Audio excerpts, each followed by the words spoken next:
you ready? It's the Roundtable with me, Robert Bannon.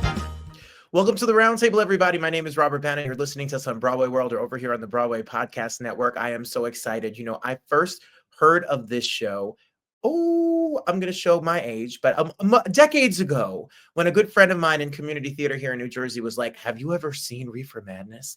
Have you ever heard of Reefer Madness? Have you heard the music of Reefer Madness? And as YouTube exploded and as the world of theater exploded, we all kind of fell into the love and finding our way to Reefer Madness. And now you could find your way to Reefer Madness with the LA concert performance production release of the album. And now you can see it and it's out and it's streaming and it's ready. Look, our next guests, they may have started making Reefer Madness when marijuana was illegal and it was a taboo subject, but now they're award winners, like Emmy Award winning superstars. Come on, Kevin Murphy, Dan Studney, welcome to the show. Emmy Award winning. Thanks for having us. Hi there. I'm gonna find where you both live and I'm gonna take a selfie with your Emmy Award. That's my goal. Well, congratulations. Thank you. You know, it was a full production, not a concert. My apologies. I was thinking, as I said concert, I thought, oh no, I think this was the whole shebang. Oh, it was a massive shebang. Yeah, it was more than a show. It was a show and a dinner theater and an outdoor Victory Garden post-show event. It was pretty cool. The David Lamoureux's 420s played most nights after the show. The jazz combo. It was a lot of fun. It had a very different feel than the New York or the original LA production because it was immersive. The audience was seated all around this big warehouse space, and it took place on multiple levels. And you had people dancing with fantastic Spencer lift choreography, and if you know, this far from your head in the audience. Well, can we? We've had Spencer on the show, and we love Spencer. And shout out to my buddy David Lamoureux, because if you're in LA and you need somebody who can act, sing, play piano, music direct, play guitar, write a song, David Lamoureux is a superstar and a genius. So you had the best of the best out there. Oh, I completely second that. He was his new arrangements. He was one of the new arrangers, and there's really beautiful variations on our originals, which were quite good to begin with. I agreed. So the album is out and it's streaming. So Kevin, how did this particular album, this inclination, like how did the idea come and say, we need this to be out and about and available? I think it was after we cast the show, we were so blown away by the people that were in this. And, you know, so the people that we had in the original, they did the movie, they did off-Broadway largely. And we kind of felt, well, how is anyone ever going to top that definitive cast? And God help us, they were completely different, but they were amazing. And I think we just realized we can't not record this. And so much had changed from the original that it seemed to justify having another recording of it. Dan, how was the process for you? Tell us about the cast. Who do we hear on this album? What was it like when you found them and you heard them do your material for the first time? Oh, well, I mean, I had, well, for example, I had done a Writers Guild strike Broadway concert in Times Square with Seth Rudetsky, and, you know, he'll put it together. And Nicole Parker opened it with Defying Gravity. And, you know, she came in to audition and I was like, Nicole Parker wants to be in our show. You know, I was like, holy crap. You know, Anthony Norman, we've had our eye on him for quite some time. I think he's just going to be the biggest Broadway star, and maybe just star in general. He's so terrific. Thomas Dekker, we had worked with on Honey, I Shrunk the Kids when he was 9 years old. He put little Nick Solinsky on the show, and now he's all grown up and running around with Peaches Christ, doing all kinds of drag shows, and he's got a real sense of fearlessness and otherness to him. And you know, him playing Ralph was a whole new take than the John Kassir version. So how could you not? And with all the new material musically, which the whole thing's been vastly reworked orchestrations wise, keeping the best of the old and bringing in a lot more new stuff. So how could you not want to put that on an album?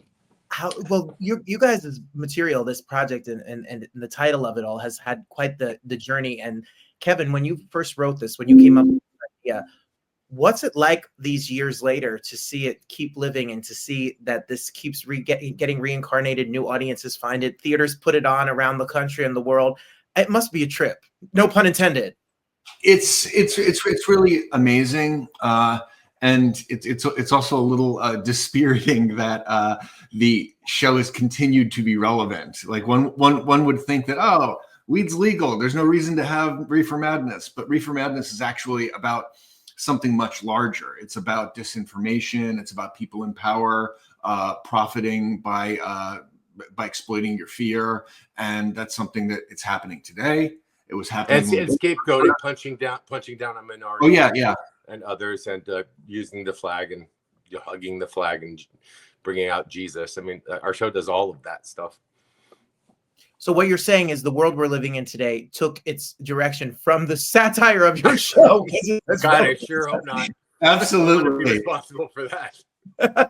No, so they turned satire into a documentary. Literally, that's what it feels like. How do you, Dan, I know you've told the story probably millions of times, but how did you two find each other and start writing this? We met in college. We were listening to Frank Zappa. I have told the story a million times. The main takeaway is that we started writing it. I'm a big fan. We both are huge fans of Little Shop of Horrors, and a big fan of Rocky Horror. And it was just, we felt like that was the world we wanted to live in and play in.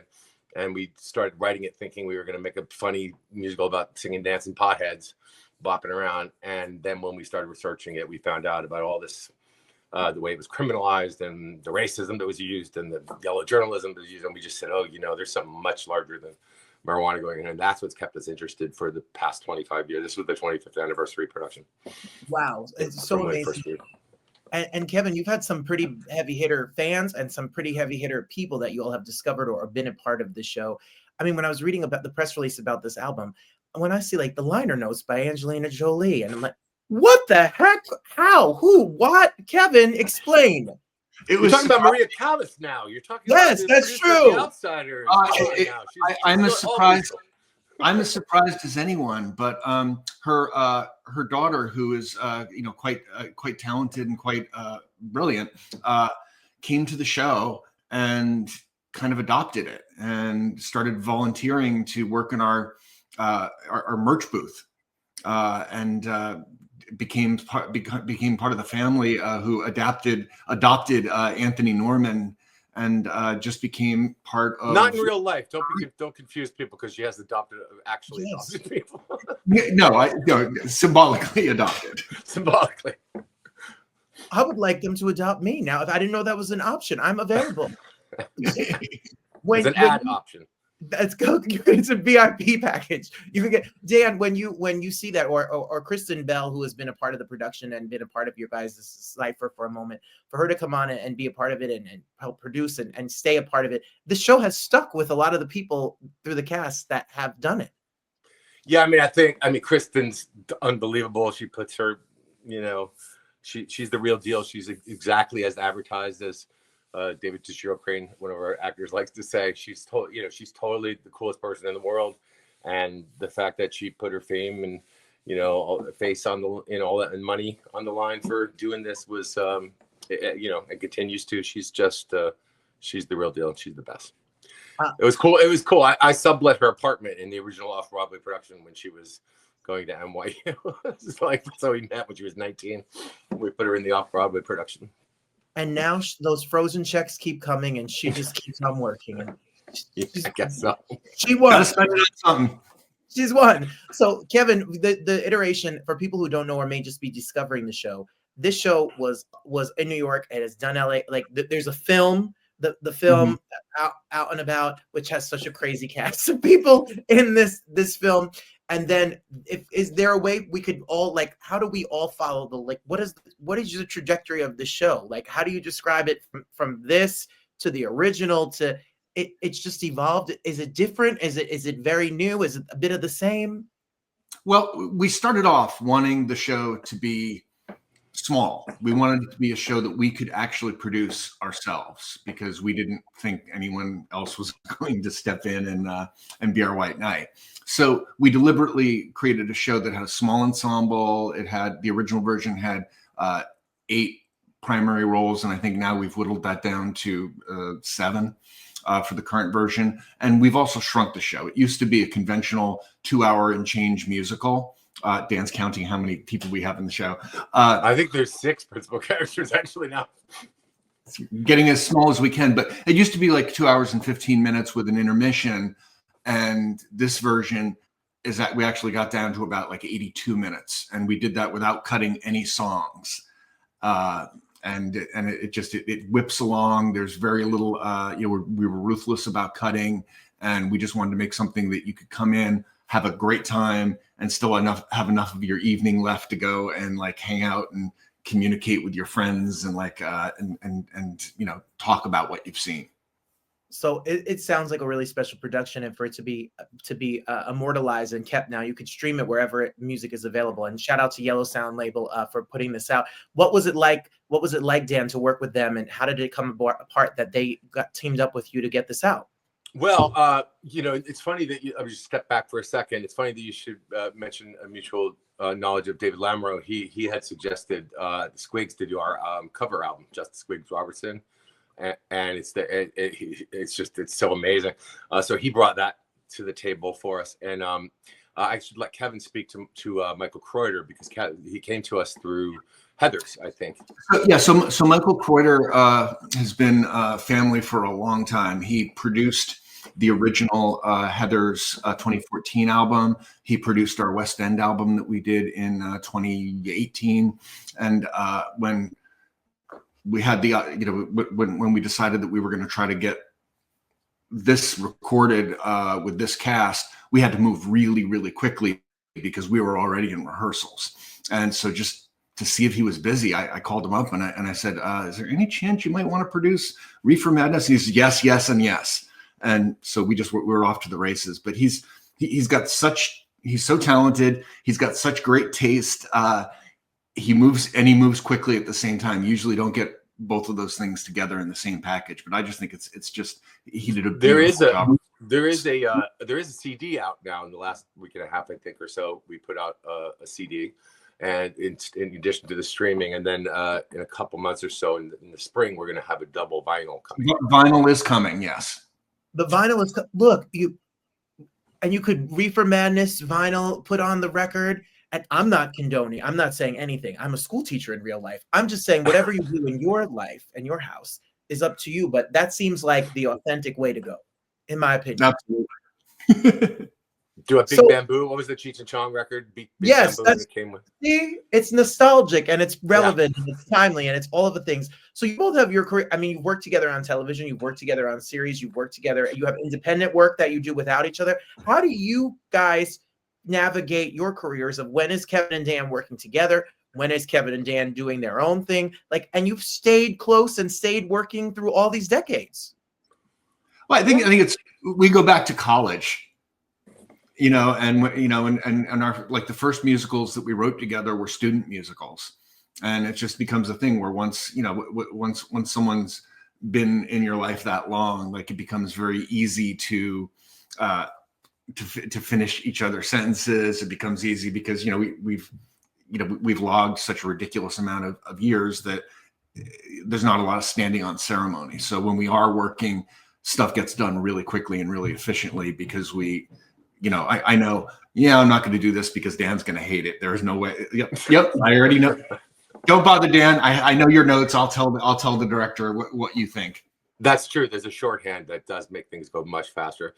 I have changed my number 4 times. Kevin has found it every single time. I don't know how he does it, quite frankly. That's what I was gonna say. There must be. I'm happy to see you both here. You're not like the Hall and Oates of musical theater. I love that. God no. Yeah. Not yet. And then one day we'll. The interview is still early. That's right. We turn any moment. It can turn at any moment. This could be it. Do people reach out to you both, Kevin, when they do productions? I know it's now available. People have done it regionally. People do it in community theaters. Do they reach out to you? And what's it like? That there's some theater fans out there in Oklahoma, Utah, in North Carolina, somewhere that wants to put up Reefer Madness out there at local theater. I usually don't. At the beginning, before we were with Rodgers and Hammerstein, which later got eaten up by Concord, who represents the show, I used to do the licensing of the show while I was working at Desperate Housewives, just like in between, writing scenes. So I used to have a lot of contact with the individuals who were doing the show, and they would come to me and they would they would ask, "Hey, is it okay if we change this line for something that we're doing?" And then I'd call Dan and I'm like, "Are we okay with this?" But it doesn't happen as much now because we have a big corporation in Concord who sort of does all the licensing. It's I miss it a little. Sure, I believe, but Dan, just the fact that probably every weekend that your show is being done somewhere around this world. I have seen a lot of productions of it. I'm curious who is your friend in New Jersey that in the theater that where were they part of? Well, it was Christopher Guel, and he did it in. Well, I had a sneaking suspicion it might have been Christopher Guel because I was involved with his production of it. I remember you were there. I remember he was so excited, and we did Rent together, and he said, "Dan is coming to my theater."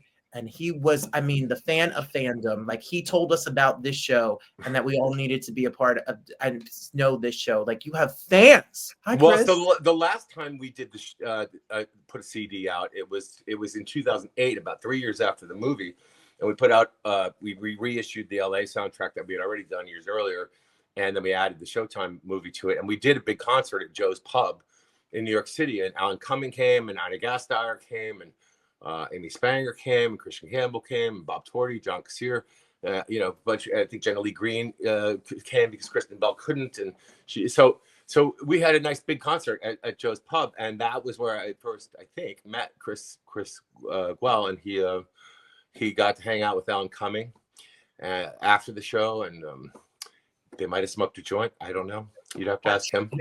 They probably. But we became friendly through that, and then later friends. And then so when we were getting ready to bring this back, I really wanted to sort of try out some new stuff and some new orchestrations. And Chris finally, he had for years wanted to do the show, but the board wouldn't let him because marijuana was illegal. So finally they legalized it in New Jersey. And so he said, I'm going to direct the show. And I was like, I'll come help. And so we tried new stuff there. And I just really owe it to him and all those wonderful people in that production, both on stage and off, that helped us get to where we got in LA. That's amazing. See, Yeah. That's so good. I love that story so much. I love that people are.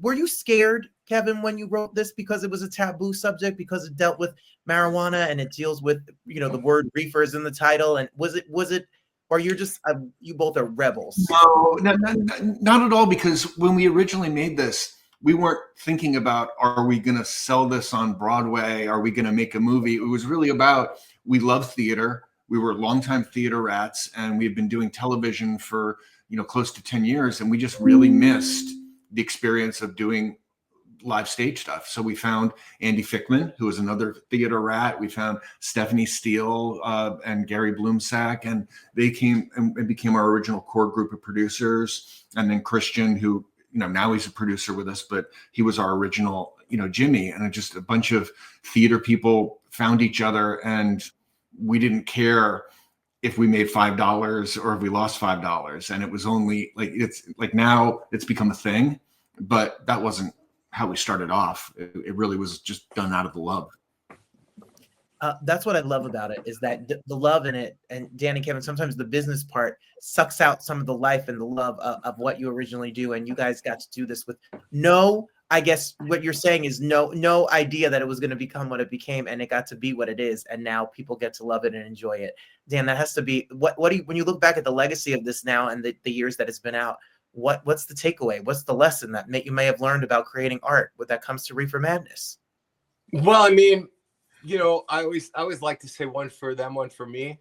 It's like, if you have to stay afloat somehow. So sometimes you do a movie or television or whatever that you're not all that interested in doing, but you just need the money so that you can go take it and put it into your little theater project that's going to lose money. And so if you approach it from that standpoint, you're in control of your work as an author in the theater for the most part, and and you're doing something you're passionate about. And I think if you've got any talent on top of that, you have a chance that it will succeed. Well, to both of you, I'm excited for people to check this out. Everybody, Reefer Madness, the new Los Angeles cast recording, is available wherever music is heard. And you can go to the website of the record company. You can go to yellowsoundlabel.com. You could buy the CD. You can also get ready to pre-order the double vinyl. That is going to be a collector's piece that you're going to definitely have to get. We're following both. Look, I could have been in Honey, I Shrunk the Kids. I could have even been the lawn boy in Desperate Housewives. I don't have the abs, but I could have done it. And I'm just going to, that was it. I'm shooting my shot. I'm going to send my reel over right now for their next project. And I already know I booked it. That's how good this interview went. Booked. That's it. That's all I got to say. Is that it? We done? Are we done? But no, Kevin, and as I joke along, but I want to say shout out to you both, because for all the theater kids out here, we have loved what you do. And I know that there may be exciting more projects to come. I know the things that you wrote. I told Kevin before we interviewed this that my theater students are obsessed with Heathers. I know that all my cool theater fans out here are obsessed with Reefer Madness, and the work that you did really matters and gives a lot of us theater nerds representation, and we get to see the work that we love up on stage and get to sing it and act it, and that's because you guys did it. So thank you both so much for what you've done. Thank you, Robert. That's very sweet. Everybody, check it out, listen to it. And if you've never seen it and you've never heard it before, now's the time. It's as good of a time as ever. And kudos to the next one. And there's bonus tracks. I heard multiple bonus tracks that you gotta hear. There's also merch somewhere. Go find Kristen Bell on. There's merch. There's hoodies and all kinds of fun. I want a Reefer Madness hoodie. Okay, done. We're gonna go. You can get a Loved by Mary Lane one, or I think the other one says you once had all the brains, now they're just carpet stains, and it's Mae killing Jack. That's really funny. Oh, spoiler alert. We'll put the link right below us when you're watching and listening to this. The link's going to be below so you can find it. Thank you both so much. Congratulations. Pleasure. Thank you. Thank you.